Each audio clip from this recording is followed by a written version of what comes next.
स्वामी इति नामिने सारस्वती देवी गौरवाणी प्रचारिणे निर्विशेष शून्यवादी पाश्चात्य देश तारिणे नमो ओम विष्णुपादाय कृष्णप्रेष्ठाय भूतले श्रीमते लोकनाथ स्वामी महाराज इति नामिने नमो ओम विष्णुपादाय कृष्णप्रेष्ठाय भूतले श्रीमते भक्ति वेदांत स्वामी इति नामिने नमस्ते सारस्वती देवी गौरवाणी प्रचारिणे निर्विशेष शून्यवादी पाश्चात्य देश तारिणे। जय श्री कृष्ण चैतन्य प्रभु नित्यानंद श्री अद्वैत गदाधर श्रीवासादि गौर भक्त वृंद।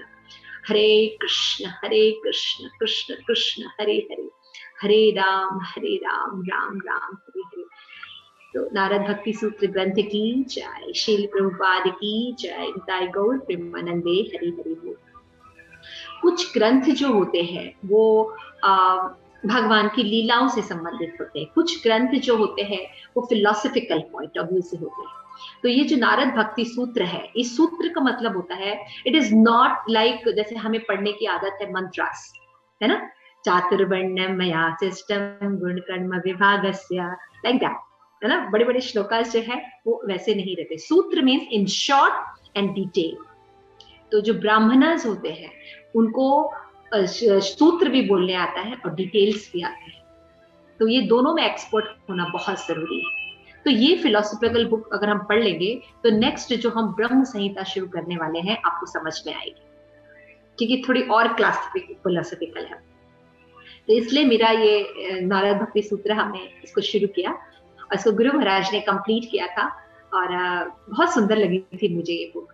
और जनरली लोग इसको जल्दी पढ़ते नहीं है, लेकिन इसमें भक्ति के लिए अगर आप अभी तो खैर सब डेवलप हो चुके हैं भक्ति में, तो फिलोसफिकल अंडरस्टैंडिंग काफी अच्छी है आप लोगों की, लेकिन जब हम शुरू में पढ़ते थे तो उस समय हमारी फिलोसफिकल अंडरस्टैंडिंग नहीं थी भक्ति में, राइट, जो वैष्णव परंपरा की। तो इस बुक को पढ़ने से मेरी बहुत सी चीजों के प्रति एक जिज्ञासा डेवलप हुई कि अच्छा ये कैसे कर्म मिश्रित भक्ति क्या होती है, देन व्हाट इज ज्ञान मिश्रित भक्ति, अच्छा भक्ति तो भक्ति होती है, व्हाट इज सकाम मिश्रित भक्ति। So many questions are there जो कि इन छोटे छोटे सूत्रों में कंप्लीट होते हैं। तो मेरे लिए जब मैंने ये बुक पढ़ा कई फिलोसफिकल गेट्स जो थे वो ओपन हुए थे।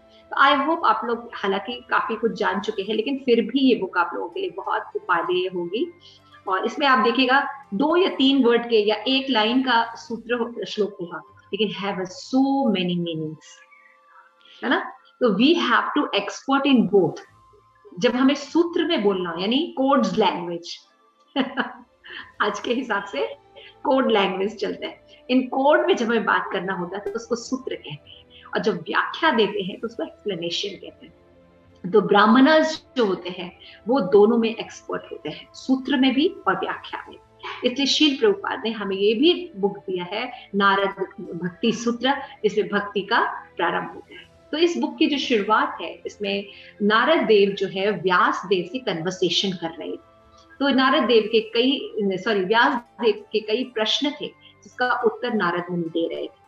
तो नारद मुनि ने ज्ञान मार्ग के बारे में बताया और भी मार्ग के बारे में बताया, और उसके बाद नारद मुनि ये सूत्र बोलते हैं। फर्स्ट सूत्र है अथातो भक्तिम व्याख्यास्याम, कि अब मैं भक्ति के बारे में तुम्हें बता रहा हूं, क्योंकि ये ही एक लाइन है, ये ही एक मार्ग है जो भगवान तक सीधे लेके जाता है। बाकी सारे मार्ग जब तक भक्ति से एसोसिएट नहीं होंगे वो कभी भी भगवान तक नहीं जा सकते। ये बिल्कुल क्लियर अंडरस्टैंडिंग आप रखिए। कभी भी कोई मायावादी फिलोसफिकल या ज्ञानी से आप कभी भी प्रभावित मत होइए। आप ज्ञान मार्ग में चलेंगे, लेकिन जब तक आप भक्ति के मार्ग को स्वीकार नहीं करेंगे आप भगवत धाम नहीं जा सकते। अगर आप सकाम कर्मी है लेकिन कर्म को योग करेंगे और भक्तों का संग नहीं करेंगे, आप भगवत धाम नहीं जा सकते। It's clear understanding, very clear understanding. और श्रील प्रभुपाद बार बार हमें कहते हैं हमने अगर कैलकाटा का टिकट खरीदा है तो हम बॉम्बे नहीं पहुंचेंगे। इसी तरह और भी मायावादी कहते हैं नहीं हम कोई भी पंथ को कर ले लेकिन हम सब एक ही जगह जाते हैं। तो श्रील प्रभुपाद कहते हैं अगर ऐसा है तो इतने सारे प्लैनेट्स बनाने की क्या जरूरत है, 14 भुवन बनाने की और इतने सारे ऐश्वर्य धाम बनाने की क्या जरूरत थी। एक ही धाम होना चाहिए था। जब सभी को एक ही रास्ते में जाना है, एक ही डेस्टिनेशन जाना है, तो इतने सारे प्लैनेटरी सिस्टम के बारे में क्यों आविष्कार हुआ। यानी जिसका जैसा कर्म होता है, जिसका जैसा अभिलाषा होती है, वो उसके हिसाब से वो डेस्टिनेशन प्राप्त करता है। तो दीज आर सम पॉइंट्स जो आप लोगों को पता होने चाहिए अगर कोई पूछता है ना। तो भक्ति is very important and that is establish bye Narad. And Narad कौन है, मैंने पिछले क्लास में आपको एक्सप्लेन किया था, 12 महाजन में से नारद हैं। नारद मुनि का जो मिसकंसेप्शन या एक मिस पर्सोनिफिकेशन जो उनका पोर्ट्रेट किया जाता है मॉडर्न सोसाइटी में ड्यू टू सिनेमा, वो वैसे नारद मुनि नहीं है कि नारद मुनि जाके एक दूसरे से चुगली करते हैं, नारद मुनि जाके एक दूसरे के लिए कंट्रोवर्सी क्रिएट करते हैं, is a joking personality like that. नहीं, नारद मुनि महाजन है और वैष्णव कभी भी ऐसे कार्य नहीं करते। जब हम वैष्णव से, श्रीमुख से किसी पर्सनालिटी के बारे में सुनते हैं, वैष्णव के बारे में, तब हमें सही रास्ता मिलता है। इसीलिए ऑथेंटिक सोर्स से ज्ञान लेना चाहिए। ये बात बार बार श्री प्रभुपाद हमें बोलते हैं, सोर्स शुड बी ऑथेंटिक। 4 परंपरा में से ही होनी चाहिए। अगर उन परंपराओं में से हम ज्ञान नहीं ले रहे हैं, हमारा ऑथेंटिक सोर्स नहीं है, तो हम सही राह पर कभी नहीं चल सकते। श्री प्रभुपाद बहुत ही अच्छा पद्म पुराण से एग्जाम्पल देते हैं कि दूध जो है वो पौष्टिक होता है, लेकिन जब उसको सर्प जूठा कर देता है तो वो पौष्टिक नहीं रह जाता, वो विष बन जाता है। उस दूध को पीने से हमारी मृत्यु हो जाएगी। हमारी मतलब हमारी आध्यात्मिक मृत्यु हो जाएगी अगर हम राइट सोर्स से नॉलेज नहीं लेते। हमें इस्कॉन में भी बहुत ध्यान से रहना चाहिए। क्यों? क्योंकि जरूरी नहीं कि सबकी फिलॉसफी बिल्कुल क्लियर हो, क्योंकि सब जो है बाई बैकग्राउंड, पीछे का जो बैकग्राउंड है उनका, या तो सकाम भक्ति रहे या ज्ञानी रहते हैं या मायावादी रहते हैं। तो भक्ति में तो आ जाते हैं, लेकिन फिलोसफिकल अंडरस्टैंडिंग नहीं होने से उनकी वो जो चीजें हैं, पुराने जो प्रेजुड्यूस होते हैं, वो हमें इफेक्ट कर सकते हैं। इसलिए प्रीचर शुड बी ऑन मध्यम अधिकारी। इट शुड बी, बार बार टेस्ट करना चाहिए कि हम जिनकी क्लासेस सुनते हैं, हम जो करते हैं, वो मध्यम अधिकारी हो, इमोशनली या सेंटिमेंटली नहीं कि ये हमें बहुत अच्छे लगते हैं, ये हमारी गुरु बहन है, ये हमारे गुरु भाई है। It's not like that. लक्षण आप लोगों ने पढ़े हैं, भक्ति रसामृत सिंधु में भी पढ़े हैं, उपदेशामृत में भी पढ़े हैं आपने, तो उसको अच्छे से समझिए और उन लक्षणों के आधार पर देखिए कि अगर आपके जो प्रीचर्स हैं कनिष्क अधिकारी हैं, तो वो आपका डेवलपमेंट नहीं कर सकते। कम से कम मध्यम या तो उत्तम अधिकारी। It is very important. तो आइए हम पढ़ते हैं। हमने फर्स्ट पैराग्राफ पढ़ा था, उसमें हमने देखा था कि अब इसलिए मैं भक्ति में सेवा की पद्धति का वर्णन करूंगा। इसलिए बताया गया है कि यदि हमें इस मटेरियल वर्ल्ड के दूषण से निकलना है, हम सभी को जो दुख है संसार में, हमसे निकलना चाहते हैं, तो यहाँ पे बता रहे हैं कि अगर हमें आनंदमय जीवन चाहिए और आनंद कैसा, शाश्वत आनंद चाहिए, तो वो हमें क्या करेगा, भक्ति ही प्रदान करेगा। ये नारद मुनि ने फर्स्ट पैराग्राफ में बताया था, हमें सेकेंड पैराग्राफ से पढ़ना था। तो I request Anand Prada, you read first paragraph. Okay, thank you. First paragraph माता जी पढ़ूं दोबारा? हो गया, नहीं हो गया था। सेकेंड, आत्मज्ञानी व्यक्ति, आत्मज्ञानी व्यक्ति। आत्मज्ञानी व्यक्ति सारे जीवों को समान भाव से देखता है। उसके लिए ऊंची नीचे योनियों का कोई भेद नहीं होता। यह भी कहा गया है कि विद्वान व्यक्ति एक बुद्धिमान ब्राह्मण तथा एक कुत्ते में भेद नहीं करता, क्योंकि वह देह के भीतर आत्मा को देखता है, बाह्य देह बनावट को नहीं देखता। ऐसा सिद्ध आत्मज्ञानी व्यक्ति भक्ति को समझने के योग्य बन जाता है। भक्ति इतनी उत्कृष्ट है कि केवल भक्ति के ही माध्यम से हम भगवान की स्वरूप स्थिति समझ सकते हैं। यह भगवद गीता 18.55 में स्पष्ट रूप से वर्णित है। भक्तया माम विजानति। भगवान को भक्तिमय सेवा द्वारा ही समझा जा सकता है, अन्य किसी पद्धति से नहीं। परम सत्य को समझने हेतु विभिन्न पद्धतियां हैं, किंतु यदि कोई व्यक्ति भगवान को यथावत समझना चाहता है तो उसे भक्ति योग की पद्धति ग्रहण करनी होगी। अन्य रहस्यवादी पद्धतियां भी हैं, जैसे कर्म योग, ज्ञान योग तथा ध्यान योग, किंतु परम पुरुषोत्तम भगवान को बिना उनकी भक्तिमय सेवा द्वारा समझना संभव नहीं। यह भगवद गीता के 4थे अध्याय के 3रे श्लोक में संपुष्टित किया गया है, जहां हमें पता लगता है कि कृष्ण ने अर्जुन को भगवद गीता केवल इसलिए कही क्योंकि वे भगवान के भक्त एवं सखा थे। भगवद गीता भक्ति योग की पद्धति सिखाती है और इसीलिए भगवान कृष्ण ने उसे अर्जुन को वर्णित किया क्योंकि वह महान भक्त था। जहां तक आध्यात्मिक जीवन का प्रश्न है, भगवान का भक्त बनना ही परमोच्च सिद्धि है। आगे पढ़ना माता जी? नहीं, आगे और कौन पढ़ेगा? यस, दामोदर भक्ति, यू वांट टू रीड? हरे कृष्ण माता जी, सॉरी माता जी, मेरे पास बुक नहीं है। ओके, बुक नहीं, ओके, नो प्रॉब्लम। ले आओ। Premanjali, you have book? Yes please. साधारणतया लोग भौतिक प्रकृति की मायावी शक्ति के प्रभाव से पथभ्रष्ट हो जाते हैं। भौतिक प्रकृति में अनगिनत जीव हैं एवं उनमें से कुछ ही मनुष्य हैं। वैदिक साहित्य के अनुसार जीवों की 84 लाख योनियां हैं। पद्म पुराण में कहा गया है कि जल में 9 लाख योनियां हैं, पेड़ पौधों की 20 लाख योनियां, कीड़े मकोड़ों की 11 लाख योनियां, पक्षियों की 10 लाख योनियां, पशुओं की 30 लाख योनियां तथा मनुष्यों की केवल 4 लाख योनियां हैं। इस प्रकार मनुष्यों की सबसे कम योनियां हैं।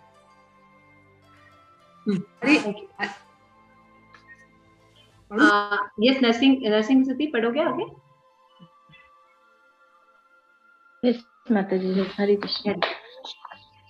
सारे जीवों को 2 विभागों में बांटा जा सकता है, चर एवं अचर जैसे वृक्ष, किंतु तदुपरांत भी इनके अनेक विभाग हैं।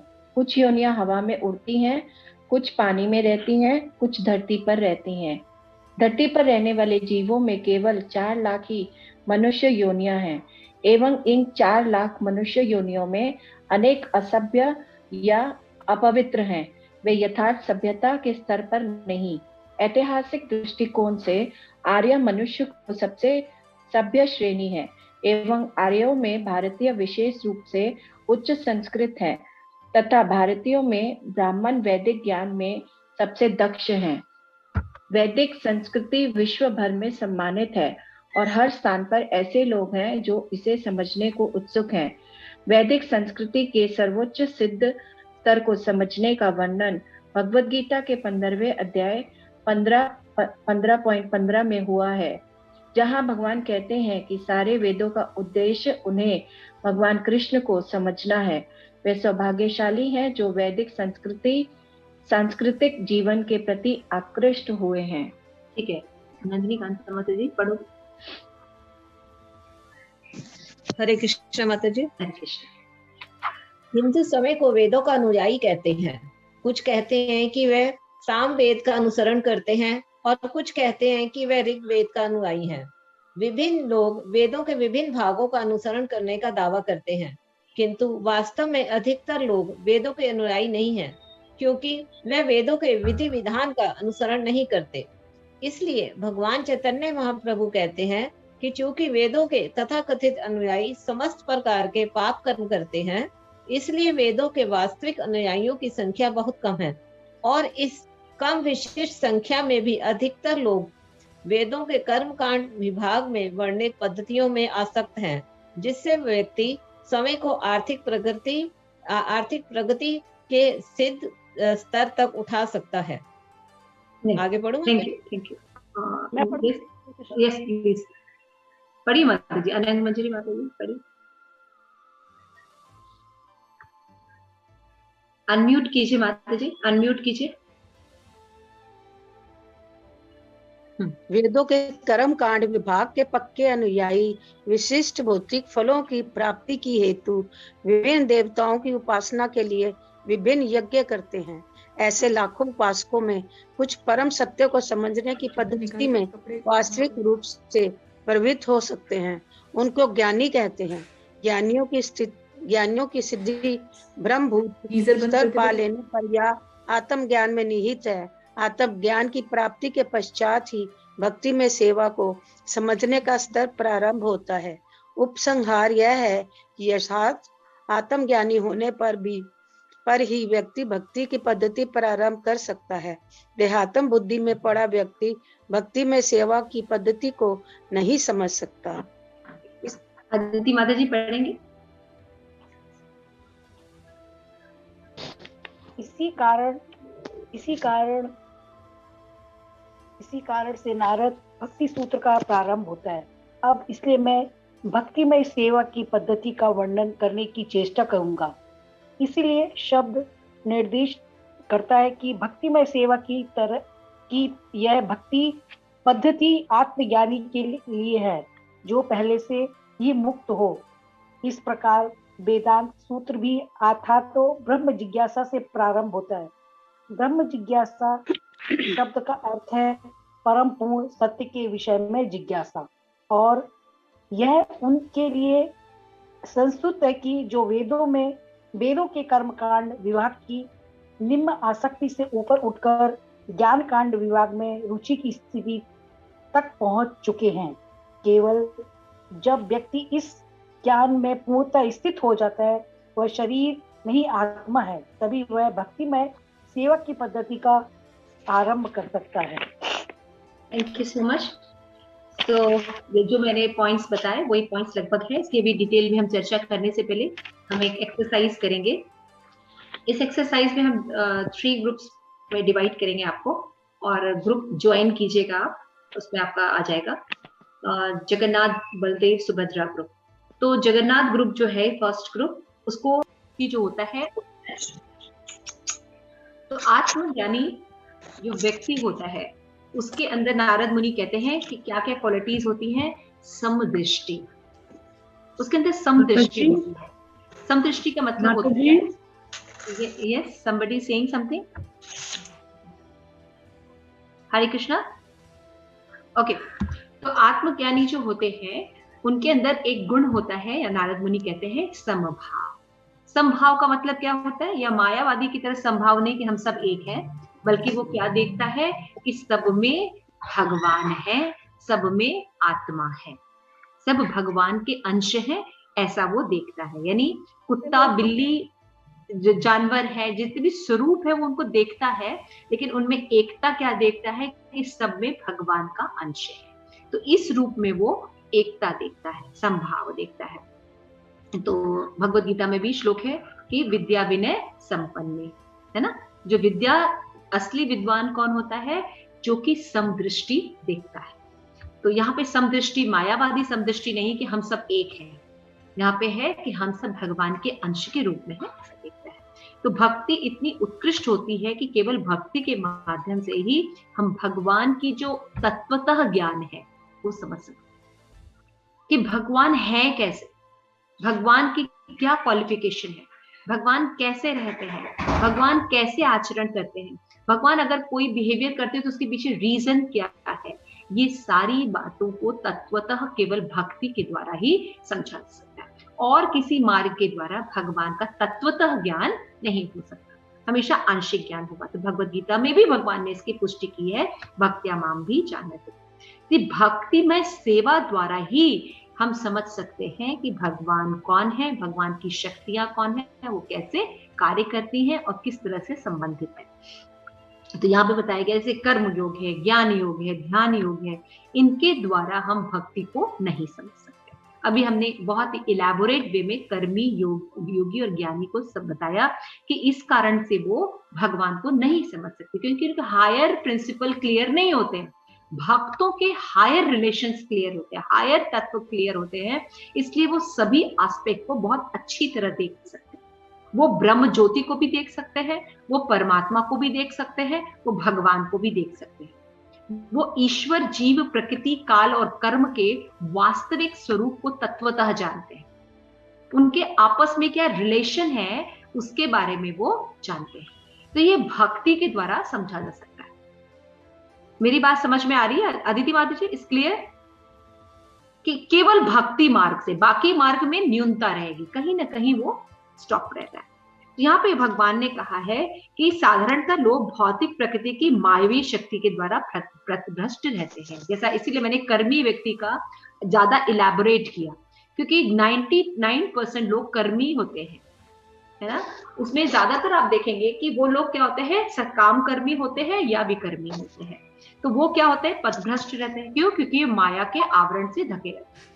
उनको भगवान के बारे में नॉलेज नहीं होता, लेकिन वो समझते हैं कि उनको बहुत नॉलेज है, वो सब जानते हैं।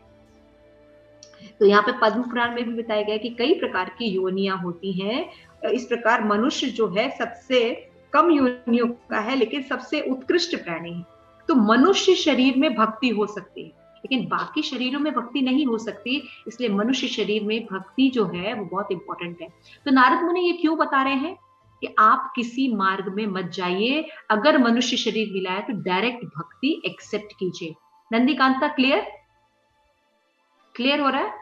वाई भक्ति इज इंपॉर्टेंट? मनुष्य शरीर में हम भक्ति कर सकते हैं। हरे कृष्ण महामंत्र एक कुत्ता बोल सकता है? नहीं बोल सकता। हाँ, अगर हम आरती घोड़े से कराना चाहें तो नहीं करेगा, नहीं कर सकता, राइट? बिल्ली से बुक डिस्ट्रीब्यूशन कराना चाहे तो नहीं कर सकता। मुझे लगा शायद मेरी बुद्धि कम है, लेकिन नहीं, आप तो यानी सही है।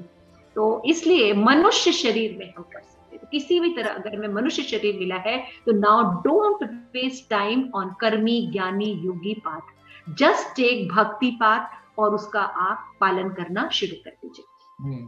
तो यहाँ पे बता रहे कि सारे जीव को दो विभाग में बांटा जाता है, या तो वो चर होते हैं या अचर होते हैं, लिविंग बीइंग होते हैं या नॉन लिविंग होते हैं, ओके ना। किंतु योनियां जो होती है, कुछ योनियां होती है, कई योनियां होती है धरती पे रहते हैं, कुछ हवा में उड़ते हैं, कई जीव होते हैं ना, और 4 लाख मनुष्य योनि होती है। और उन 4 लाखों में बहुत कम होते हैं जो आर्य होते हैं। आर्य जो मनुष्य के वैल्यू को समझते हैं कि मैं भगवत भक्ति करनी चाहिए। तो ऐसे आर्य भारतीय विशेष रूप से उच्च संस्कृति के थे, और भारत में ब्राह्मण वैदिक ज्ञान में सबसे दक्ष है। ये सनातन धर्म की बात बता रहे हैं नारद मुनि। तो वैदिक संस्कृति विश्व भर में सम्मानित है, और जो लोग भक्ति समझने के इच्छुक हैं उनको भगवत गीता समझने के इच्छुक है, समझना होगा कि वो जब तक भाग्यवान नहीं बनेंगे, एक आर्य जैसा वो बिहेव नहीं करेंगे, तब तक वो भगवान के ज्ञान को समझ नहीं सकते। तो हिंदू स्वयं को वेदों का अनुयायी कहते हैं। कुछ लोग कहते हैं कि साम वेद का अनुसरण करते हैं, कुछ कहते हैं ऋग वेद का अनुसरण करना चाहिए। तो विभिन्न लोग विभिन्न भागों का अनुसरण करने का दावा करते हैं, किंतु वास्तव में लोग वेदों के अनुयायी नहीं है। वो भिन्न भिन्न विधियों का तो अनुसरण करते हैं, लेकिन उनको ठीक से राह नहीं पता है। इसलिए चैतन्य महाप्रभु जो साक्षात कृष्ण है, कलयुग में अवतार लेके आए और एक सरल विधि बताए जो कि सभी मनुष्य कर सकते हैं, और वो है हरे कृष्ण कृष्ण कृष्ण हरे हरे, हरे राम राम राम हरे हरे। हरि नाम संकीर्तन का उन्होंने सरल माध्यम बताया, जो कि सभी कर्म कांड ज्ञान कांड को निरस्त करता है, और एकदम सिंपल है। इसमें एक बच्चा भी पार्टिसिपेट कर सकता है। इसलिए वेदों के कर्मकांड विभाग के पक्के अनुयायी भौतिक फल प्राप्ति हेतु देवताओं की उपासना के लिए अनेक यज्ञ करते हैं। अभी हमने ये सब डिस्कस किया है ना, कि जो कर्मी होते हैं वो वेद के यामिता पुष्पिता भाषा यानी जो अलंकारी शब्द होते हैं उनमें ही वो फंसे रहते हैं। इससे ये मिलेगा, ये पढ़ने से ये मिलेगा, इस तीर्थ में जाने पे ये मिलेगा, है ना, पुत्र मिलेगा, धन मिलेगा, शादी हो जाएगी, लड़की हो जाएगी, लाइक दैट, ऐसे कुछ ना कुछ नहीं मिलता है। तो इसलिए वो उन चीजों की उपासना करते हैं। लेकिन जो ज्ञानी होते हैं वो ब्रह्मभूत स्तर पर रहते हैं, यानी वो क्या समझते हैं कि ब्रह्म जो है वो अल्टीमेट गोल है, ज्योति भगवान की जो लाइट है। भगवान क्या है? एक लाइट है, और भगवान में जाके मर्ज होना ही उनके जीवन का उद्देश्य होता है। ये दोनों ही लोग गलत है, ये लोग भगवान की को नहीं प्राप्त कर सकते। यहाँ पे साफ साफ नारद मुनि ने बताया है। इसमें लास्ट में बताते हैं, इसी कारण नारद भक्ति सूत्र का आरंभ ही होता है। तो उसमें क्या कहा जाता है? इसलिए मैं तुम्हें क्या कह रहा हूँ? हाथो भक्तिम व्याख्यास्म। इसलिए मैं तुम्हें भक्ति के बारे में बता रहा हूँ, क्योंकि बाकी जो मार्ग मैंने अभी तुमको बताया वो मार्ग भगवान के धाम को, भगवत भक्ति को नहीं जाता। केवल भक्ति मार्ग ही, केवल भक्तों, शुद्ध भक्तों का एसोसिएशन ही हमें भक्ति प्रदान कर सकता है। इसलिए हमें वेदांत सूत्र कहते हैं कि क्या जिज्ञासा करनी चाहिए? अथातो ब्रह्म जिज्ञासा, यानी परम पुरुष सत्य के विभाग में जिज्ञासा करनी चाहिए। वेदों के कर्मकांड विभाग, निम्न आसक्ति से हमें ऊपर उठना चाहिए। ज्ञान कांड के विभाग में रुचि की स्थिति तक पहुंच चुके हैं उनको और आगे बढ़ना चाहिए। और उनको क्या क्योंकि उन्होंने समझ लिया कि हम नहीं, शरीर नहीं है, आत्मा है। लेकिन भक्ति जो है, भक्ति मार्ग से ही वो ये समझ सकते हैं कि हम भगवत धाम या भगवान के स्वरूप को, भगवान की सेवाओं को, अपना स्वरूप, सारे का ज्ञान जो है वो भक्ति मार्ग के द्वारा ही उन्हें प्राप्त होते हैं। तो ये नारद मुनि का फर्स्ट सूत्र है कि don't waste your time, just go straight to bhakti marg. ठीक है, किसी का कोई प्रश्न? ओके, हरे कृष्णा माता जी। हरे कृष्णा। ये सच्ची बात माता जी, जैसे कर्म योग, ज्ञान योग और ध्यान योग, तो ये कर्म कांड और ज्ञान कांड, इनमें डिफरेंस क्या है, ये बता दीजिए माता जी। अभी हम लोगों ने डिस्कस किया था। तो कर्म कांड में क्या होता है कि व्यक्ति जो है वो जो भी एक्शन करता है उसके पीछे वो चाहता है कि कुछ ना कुछ उसको लाभ प्राप्त हो, तभी वो करता है। वो देवताओं की भी पूजा करता है तो चाहता है कि उनको लक्ष्मी मिल जाए, उनका बिजनेस अच्छा चल जाए, उनकी बेटी की शादी हो जाए, पुत्र उत्पन्न हो जाए, लाइक दैट। गणेश की पूजा करता है तो पुत्र उत्पत्ति के लिए करता है ना। वैभव लक्ष्मी की पूजा करता है तो धन प्राप्ति के लिए करता है। पार्वती की पूजा की जाती है कि अच्छा पति प्राप्त हो, तो वहां पे पार्वती की भी पूजा नहीं हो रही है, वो अपनी इंद्रिय तृप्ति करता है सकाम कर्म जो। और जो ज्ञानी जो होता है वो जो है वो ज्ञान अर्जित करता है।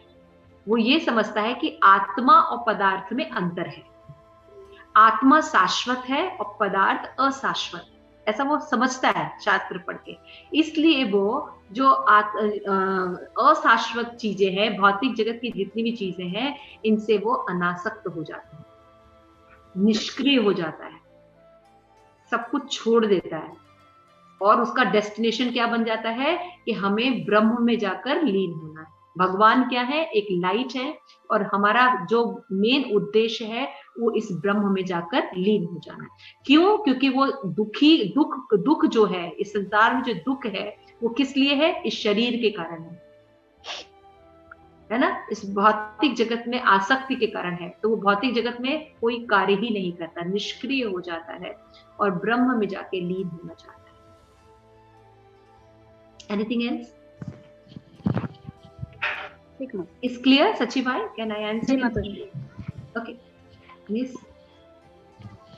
Okay. तो I think आप लोगों को वैसे भी इस फिलॉसफी अभी क्लियर है, लेकिन फिर भी ये I think पढ़ के आप लोगों को अच्छा लगेगा कि एक अथॉरिटी पर्सन हमसे कह रहे हैं कि भक्ति मार्ग सर्वश्रेष्ठ है, और उन्होंने हमें बताया कि क्यों नहीं करना।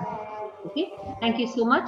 भक्ति का महत्व। तो मैं आपसे रिक्वेस्ट करूंगी, सूत्र 2 जो है बहुत छोटा है, 3 शब्द है, इसको याद करिएगा आप लोग। सात्वस्मिन् परम प्रेम स्वरूपा, स्वात्वस्मिन् परम प्रेम स्वरूपा। This is the